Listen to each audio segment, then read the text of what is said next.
Albert Einstein was autistic. He used an autistic. The mother worked hard with the child at home. Wow. So if you don't identify our children early and work with them, or identify their skills or special talents God has given them, I think we are missing out on Einsteins and special heroes in our lives. So there are times they come in with complete denial. My child doesn't have autism, but just these indicators. So I tell them, leave the label alone. Let's work on what the child's deficits are. And then there are times they come in with no hope, just to dump the child. The earlier you diagnose and accept, that starts the child's growth. When you accept, that's day one of your child's progress. I would never say this journey will be easy. It's very hard. It has ups and downs. You have challenges, you run around. But my advice to you is to take it as your purpose in life, that God only chooses some special parents to give these special angels to them. Right.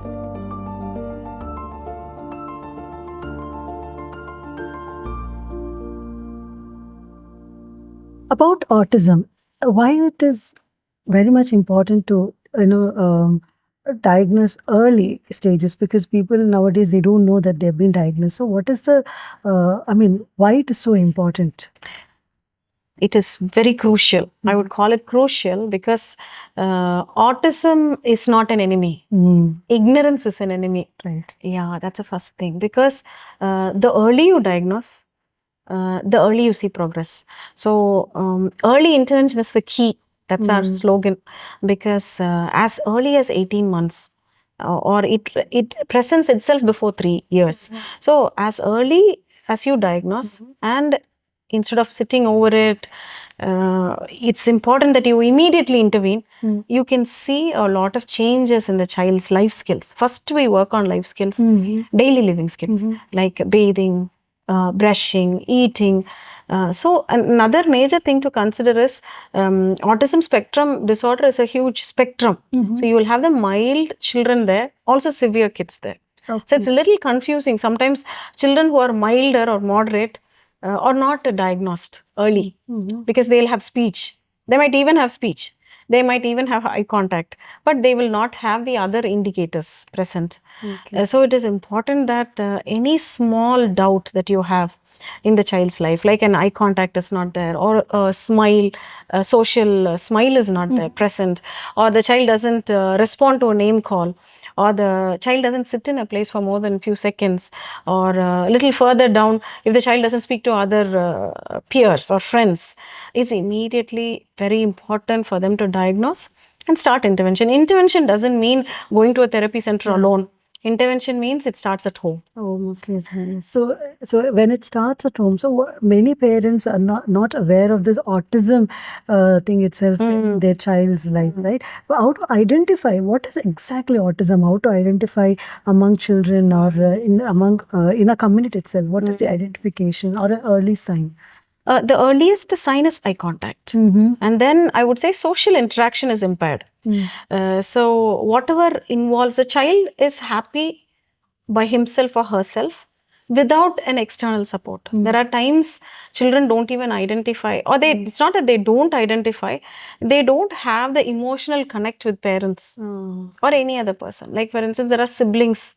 The child doesn't get emotionally connected to or show emotional signals to others. That's a major indicator. And then the child has different play skills. They line up toys, or they play with just some parts of the toy, or they are preoccupied with their body parts. These are all indicators. Or they have repetitive play. Like, or repetitive movements, like we call it odd and repetitive movements, like they have rocking movements, they have spinning, they love spinning, going round and round, or they like to throw up paper, tear it up and throw up. So it looks destructive, but they also come in with something major called sensory deficits. So for instance, they have auditory sensory needs. They can't take a mixie noise. They can't take borewell noise. Okay. So they find it very hard. It's magnified for them. Correct. So they have auditory sensory needs. You'll see children close their ears and go and hide. Or if they have, they see visual triggers. or even a fan noise is magnified. That's what they say. So a child with the autism has a lot of sensory needs. So sensory integration is very crucial. So major signs are to look in for children when they react to different senses in an inappropriate way. Ma'am, very nicely you told, but autism, this, when the parents identifies, by the time they identifies, they don't want to accept that. How will you, give an awareness to parents that, they just need a special care. So how do we communicate to them? As being a parent, my heart is towards them because as I was a therapist earlier, I was able to identify and accept faster, probably, and God gave me that strength. But my advice to parents is the earlier you diagnose and accept, that starts the child's growth. When you accept, that's day one of your child's progress. You don't have to wait till to go to the therapy center. Correct. So I feel that just as if you have diabetes or you have to check for thyroid, if you have some indicators, you go to a doctor. Same way you find indicators, go to a pediatrician, a developmental pediatrician. They will definitely guide you on to have an assessment done by a clinical psychologist. It's very, very crucial that you accept first. When you only accept, you will go in and talk about it to the doctor even. Sometimes for a fleeting moment, the doctor sees the child. The doctor might miss out on these indicators because you need to spend quite a number of time to sit with the child and observe the way the child plays and all that. So it's important that the parents take the first step. And my heart is there is so much of competition around, my neighbor's child, my cousin, my brother's child. So my niece and nephew, they all look all right. They are all excelling. So that breaks a parent's heart. But also it's important for you to understand this is our journey. It is our challenge. And I feel I'm telling you, when you accept it, it becomes very beautiful. Yeah, more than competition, the comparison makes a very, and they all wanted, they just want to hide. They doesn't want to open up, to any other. Have you, since you have your own school, right? A school name is Manna, a school for special needs. So in your school, have you experienced any parent who have come to you, that you have made them understand, and then the child is now doing well? Do you have any testimony that you can share? Yeah, this goes on and on and on. There are times the mother come in with a lot of acceptance. The father is in denial. And then there are times they come in with no hope, just to dump the child. There are times they come in with complete denial. My child doesn't have autism, but just these indicators. So I tell them, leave the label alone. Let's work on what the child's deficits are. The child is not in par with the rest of the age classmates. Let's work on those kids. So, but then after they reach a level, they themselves, it's a journey, parents. They themselves have the boldness to share to the rest of the world that my son has autism and we are working hard on it and we can see progress. That strength comes, and it's not easy. We can't, it's not like magic. I can accept the child. First step is to take a diagnosis. That's a first acceptance. The second step is still harder. Every mother's heart is when you wake up in the morning and I wish my child is normal and all right. My advice to parents is, accept them. On the other contrary, if you accept them faster, the progress is faster. If you do not accept, the progress is slow. And many times they come back and tell us, we don't believe in what you're doing, but we are sending the child to school. But after 4 or 5 years, they come back and testify that thank you so much for standing with us and trusting in your children, even when we didn't trust that they will improve. And on the other hand, there is a parent who called us recently and say, Ma'am, our child doesn't want to wear a uniform. We say, why? No, we don't want the neighbors to know which school he's going to. Oh. Do you realize the height of denial? Correct. The height of stigma? Correct. My only thing is, if you don't stand for your child, nobody else will. It's painful. The journey is painful. But if you don't stand up for your child, nobody else will. Like you said, the challenges are like not only from parents. I mean, at times, I mean, not only from children as well, from parents also, from Yes. society. Yes. But is there any way that how to overcome the challenges, issues from all the perspective, from school's perspective, parents' perspective, and children perspective? How do we overcome challenges and issues? The first level is awareness. So we need to raise a lot of awareness about autism in India. We are still lagging behind. If you take colleges and schools, you can have a lot of public awareness campaigns that can happen. So we in Manna, we used to have rural and urban campaigns, but we are still small. I feel the entire community should join hands and do it because our reach is less. We used to do street plays in malls, just so the onlookers can understand what is autism. So we have a street play and then we explain.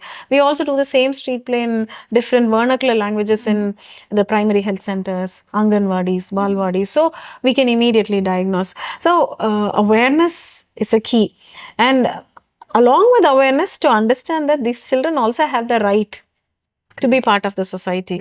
It's the biggest campaign I would have. After identifying that a child has autism, what is the process that your school is will be taken care, from the beginning till the child gets well? So what is the process your? So it is important for us to understand that first, autism is a lifelong condition. Correct. But we are working towards enabling the child to cope up. The first step is diagnosis, a formal diagnosis. So be it a teacher or a parent, if they find out there are different signs that which is different from the rest of the children, or they don't match up with the milestones of the others, they can refer them to a pediatrician, a developmental pediatrician, and from there they are just moved to a clinical psychologist. A clinical psychologist is the one who would do a detailed assessment. We have a lot of set of scales available for them, like we have CARS scale, childhood autism rating scale, we have INCLINE, we have many scales developed in India as well. So we can use those scales to, the clinical psychologist will use those scales to identify, not only identify, diagnose them. So as I said, autism is a huge spectrum. You can be mild, moderate, or severe. So this scale helps you to understand where the child stands. And once that is done, in Manna, we do something called an IEP, individual education plan. So we can have a plan drafted down. This is a child deficits. So what do we do? Then these deficits become the child's targets.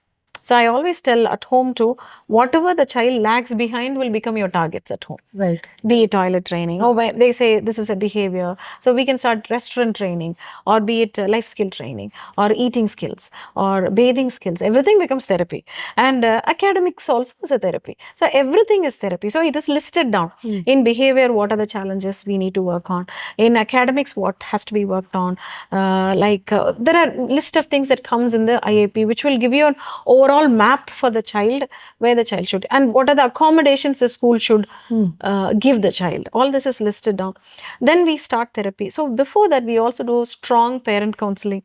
Parent counseling is very important because there are a lot of spouses who get into problems. Marital conflict is always there when you have a child with autism in the home, because it involves additional burden of caregiving, and the caregiving doesn't end.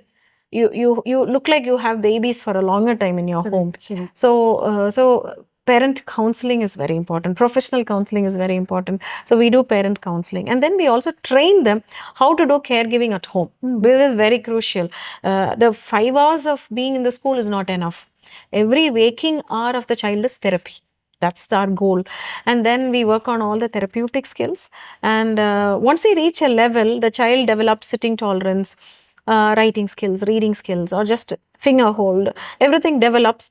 We move them to a transitional phase where they are in small groups and start learning academics. They'll do academics and therapy simultaneously. That's a transitional phase. Then they are moved to schools, various mainstream schools, and based on their level of academic levels. And just in case the child is not able to cope up with academics, the child doesn't reach that level, we work on pre-vocational skills. So before getting into vocation or a career path, we work on skills like vegetable cutting, craft, art and craft, tailoring. So we will reach there someday, but we take baby steps in pre-vocational skills. So it's a process. It's a complete process. I could say many of the kids would reach if early, they start early, and there is a lot of nurturing at home, training at home. The child is mainstreamed in different schools. They go to universities and colleges. They take up jobs and they do very well. And at the same time, there are kids who are very skilled in music. They have seventh skills. Autism kids have something called seventh skills. They're exceptional in music, where typical kids are not good at it. So yeah, they excel in it. So that also can be identified and shown to the world that the children can perform. Yes. When it comes to communication, now the words have changed. How to address the children, with the special need. So we should not address children in a special way. So how to communicate, how to address them? Could you just? Yes, there are various terms that we use. So it is not derogatory. I always say that it's not about the terms, but give respect to the child as much as you give respect to any other child. Correct. So it starts with respect. And when we use terms, we use a child with autism. Predominantly, we don't use autistic child, a child with autism. Yes. And then we also use, in a nicer way, special needs. So we use challenges. Correct. Instead of using disorder and impairment. So WHO and UN, so much transformation has happened in the terms that we use, which has to have the dignity and the respect of a person with disability. Correct, ma'am. Because now there are so many miscommunication happens, and actually when we use that word, it brings very negative impact, right? So I'm so glad that you brought out this. But since we are into this medical term, what are the specified medical or treatment that a child must and should have at the early age? You mean to say medications? Medications, yes. So at present, autism spectrum disorder doesn't have any medical treatment. Okay. But if the child is very violent or aggressive, or you have symptoms of sleeplessness, then the psychiatrist, they prescribe medications for them to just moderate those symptoms. But that doesn't help. It has to be simultaneously followed with therapy. Okay. So therapy is the key at this point of time. Correct. Yes. So what I understood is, so it's all about the behavior pattern, right? But when a child needs a special care, how a parent, like we can talk about parent, not only a parent, but how another person should give more importance to a child, or like give more importance to a child with autism. Like we don't understand. Say I understand because if I have a special child at home, but how to identify the child has an autism, to accept them and to give more care. Yeah. So the thing is, we as a society are just prone to be having stereotypes. Correct. We want every child to excel. Correct. I don't like the boards outside schools. Centum results, everybody passed. God definitely did not create everyone the same. One is good in math, one is good in music, one is good in dancing. But we as parents want our children to be good in everything, which is not normal. That's not the way God created human beings. And that's the same way with the children with the autism spectrum too. And I feel that not only this, the parents' acceptance, the societal acceptance will play a major role in nurturing the child. And that will really bring success to the nation. That's what I feel. We are now probably missing out on geniuses. They say Albert Einstein was autistic. He used an autistic. The mother worked hard with the child at home. Wow. So we have a lot of success stories in the past. So I think that is all an inspiration for us. If you don't identify our children early and work with them, or identify their skills or special talents God has given them, I think we are missing out on Einsteins and special heroes in our lives. So you're actually with the genius now. Yes. Your whole school has a genius. Yeah. We have a set of huge population of geniuses with us. And I feel that we are so limited that we are not equipped or trained enough to identify that. Yeah. Could you share one, story about any child who has actually excelled and was more, you thought, the child may not excel, but, with your treatment and with your efforts, the child has reached a milestone. Could you have a story? Yeah, we have a story. I still remember a mother. I don't want to take names. The mother gave up her job. She's a software professional from Chennai. She moved here. She gave up her job for the sake of her son, who was rejected in many schools. And she came to Manna, and we started working together with the child. And what I've seen is the commitment the mother had towards the child was enormous. She gave up her job. She sat at home, worked hard with the child, and also will bring to the therapy center, and did every intervention that was possible to give the child. And now I know the child is a genius. He's a guitarist. He's a math whiz, and he is the topper in the class.